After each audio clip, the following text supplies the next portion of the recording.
কুসুমকে এবার আগুন থেকে উদ্ধার করে বার করে আনলো আয়ুষ। হ্যাঁ বন্ধুরা, ভিডিওটা লাইক দিয়ে দেখতে থাকুন। যে মুহূর্তে কিনা কুসুম এবং অনুশ্রী আগুনের মধ্যে যখন কিনা আতঙ্কে পড়ে এক পর্যায়ে তর্ক করতে থাকে অনুশ্রী কুসুমের সঙ্গে, এবং কুসুম যখন বলতে থাকে যে অনেকক্ষণ ধরে কিন্তু আমি অনুশ্রী তোমার এই সমস্ত উল্টোপাল্টা কথা আমি বরদাস্ত করছি, কিন্তু আর নয়, আমি বড় এবং তাই আমি তোমাকে বলছি যে যে করে হোক না কেন তোমাকে বাঁচানোটা আমার মূলত কর্তব্য এবং দায়িত্বের মধ্যে পড়ে, এবং আমার চোখের সামনে এরকম একটা ছোট্ট একটা মেয়ে জ্বলে পুড়ে ছারখার হয়ে যাবে সেটা কোনো মতে আমি হতে দেখতে পারি না। তাই আমার কথা না ভেবে তুমি বরঞ্চ নিজের কথা ভেবে তুমি এখান থেকে চলে যাও। ওদিকে বাইরে ঈশান সাহেব, তোমার পরিবারের লোকেরা সকলে তোমার পথ চেয়ে বসে আছে, তুমি এরকম পাগলামো কেন করছো বলো তো?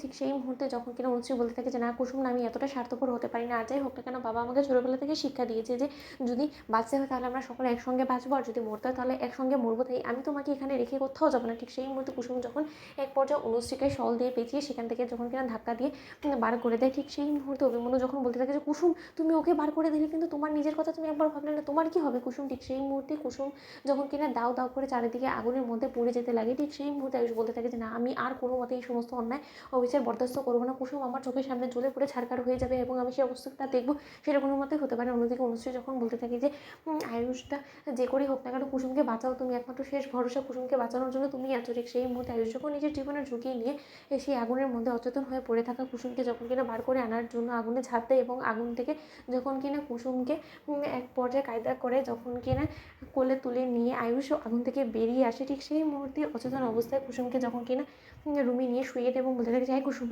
এই কুসুম কথা বলো। কুসুম চুপ করে থাকতে চলবে না। কুসুম আমার সঙ্গে তুমি কথা বলো। কুসুম তোমাকে বাঁচতে হবে, তুমি এরকম করে আমাদের সকলকে মাঝপথে ফেলে রেখে চলে যেতে পারো না কুসুম। ঠিক সেই মুহূর্তে অনুশ্রী যখন বলতে থাকে যে নির্ঘাত কুসুম হয়তো বা শোকে পড়ে এরকম হয়ে গিয়েছে, আমার দীর্ঘ বিশ্বাসের কুসুম অবশ্যই আমাদের মাঝে ফিরে আসবে, ভাইরা তুমি দেখে নিও। ঠিক সেই মুহূর্তে কুসুমের অনেকটা গায়ের অংশ পুড়ে যাওয়ার দেখে অভিমন্যু যখন বলতে থাকে যে অত সে আর দাঁড়িয়ে না থেকে তুই বরঞ্চ যত শীঘ্রই সম্ভব চুন হলুদের একটা মিশ্রণ নিয়ে আয়, এবং তার থেকে বড় কথা যা ঋষি তুই বরঞ্চ ডক্টরকে কল কর, কারণ মেয়েটা আমার মেয়েকে বাঁচানোর জন্য এতটা দগ্ধ হয়েছে এবং ওকে সুস্থ সবল করে তোলার সম্পূর্ণ দায়িত্ব আমার। কিন্তু যে বা যারা এই সমস্ত বেহাল দশা আমাদের পরিবারের এবং আমাদের গোটা বাড়িটাকে জ্বালিয়ে পুড়িয়ে ছারখার করে দেওয়ার জন্য এই চক্রান্তটা করেছে, তাদের প্রত্যেক কটাকে খবর নিয়ে আমি তাদের প্রত্যেক কটাকে যদি বিচারের আওতায় না এনেছি তাহলে আমার নামও অভিমন্যু রয় চৌধুরী নয়। কারণ এই গোটা রূপসায়ক গ্রামে সকলে জানে যে অভিমন্যু রয় চৌধুরী কোনো দিনও অন্যায়ের সঙ্গে আপোষ করেনি এবং কোনো দিনও করবে না। আজকে আমার মেয়েদের দিকে হাত বাড়িয়েছে সেই বদমাইশটাকে আমি চিরতরে উপড়ে ফেলবো, এবং আমিও দেখতে চাই যে কে এমন ব্যক্তি আছে যে কিনা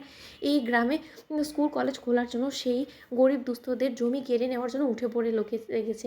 এবং আমার দীর্ঘ বিশ্বাস যদি এটা হয়ে থাকে ইন্দ্রাণী গাঙ্গুলি, তাহলে ইন্দ্রাণী গাঙ্গুলি এবার তোমার মোকাবেলা হবে অভিমন্যু রয় চৌধুরীর সঙ্গে, এবং আমিও দেখি তুমি কী করে আমার নাকের টকা দিয়ে এই সমস্ত জমি ছিনিয়ে নাও। তো বন্ধুরা, লাইক এবং শেয়ার করে সাবস্ক্রাইব করো।